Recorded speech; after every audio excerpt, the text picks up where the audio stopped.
and welcome. My name is Bailey, also known as CringeMcCringle, here on YouTube and TFW and all of the other places. So, continuing my year-long endeavor of reviewing all of the weird random toys that I have, of which there are a lot, I decided that I would talk about a toy line that I have yet to review about on the channel, which is quite surprising considering that this toy line combines two of my biggest interests in my life. So today we are going to talk about Transformers Binaltech Arcee. This figure came to us via Japan in the summer of 2008.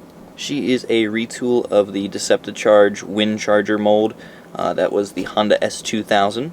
So while Windcharger was red and Decepticharge was yellow, Arcee is done here in a nice classic Honda white, Honda Pearl white specifically.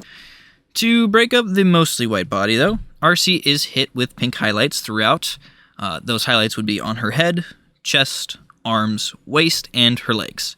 She also has a few other colored highlights with some orange and red. Very nice. Overall, the design of this robot mode isn't exactly based off of G1 Arcee, if you couldn't tell.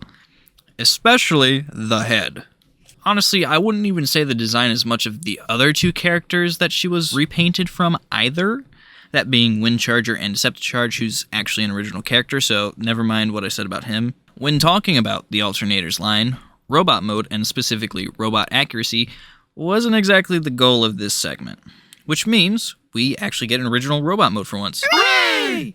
This design is one of the weirder alternator robot modes though, with the massive fender shoulders and the mildly crooked legs that can't be put straight down, or even the doors hanging off the sides like a skirt.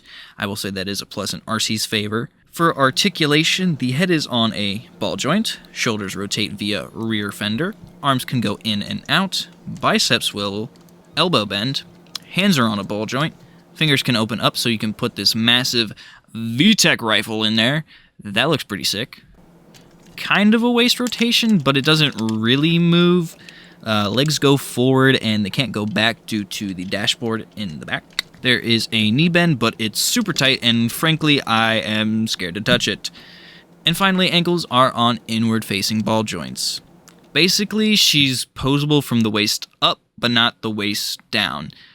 It's a shame, but it'll all be worth it when we discuss car mode, so let's get there via transformation, which is very good. Like really good. Arms rotate and fold up to make the rear, the legs unfold and click together to make the front of the car, with the waist rotating to make the middle of the car. It all flows together pretty well, and it's nice that it's all segmented, but it's a better transformation than I actually remember it being.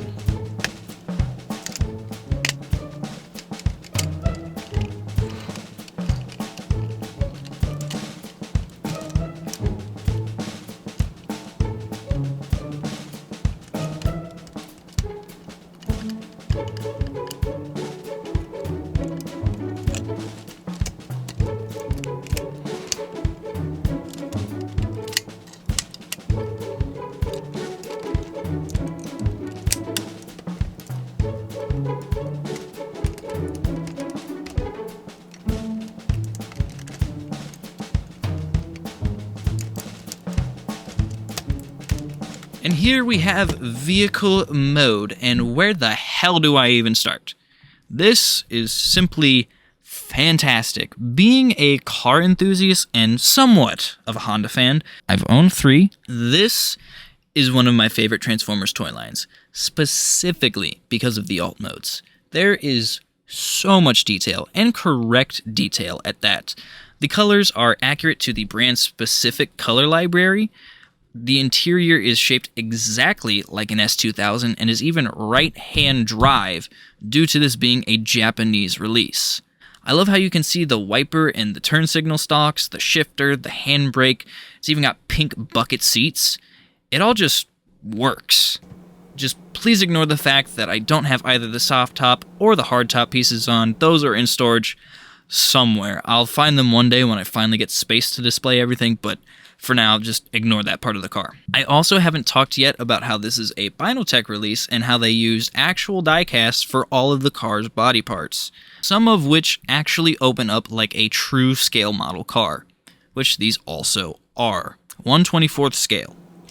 The hood opens and we can see the F20C 4-banger engine. When you push the front wheels on one side, you can see the other side turning as well. The doors open, there's a spoiler on the back too for some extra flair. When talking about detailing, again, there's even a drive shaft below the car. There's a radio antenna on the rear fender, branding on the tires, it even fucking rolls properly. This is the shit that I live for. I know it has probably been said enough times, but my goodness do the alternators have perfect, and I mean truly perfect vehicle modes.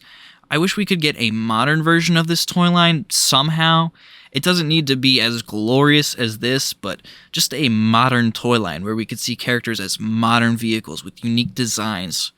Also, random note, can someone actually repaint this into Suki's car from Too Fast, Too Furious? I would buy that immediately. For my final thoughts on this figure, wow. Just wow.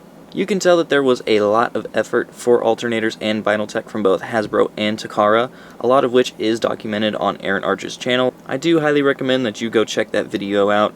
Obviously, it's all the behind-the-scenes stuff of Alternators and Binaltech, and it's just really cool to listen to how these toys were made.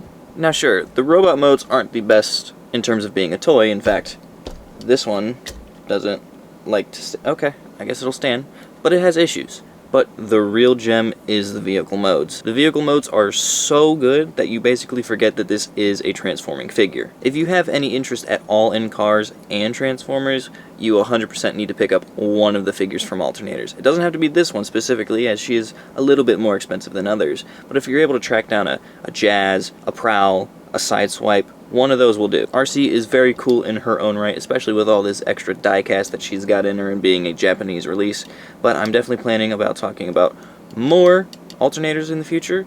So with that said, I will see you guys next week, and I still don't know what I'm going to review, but we'll figure it out. So, see ya.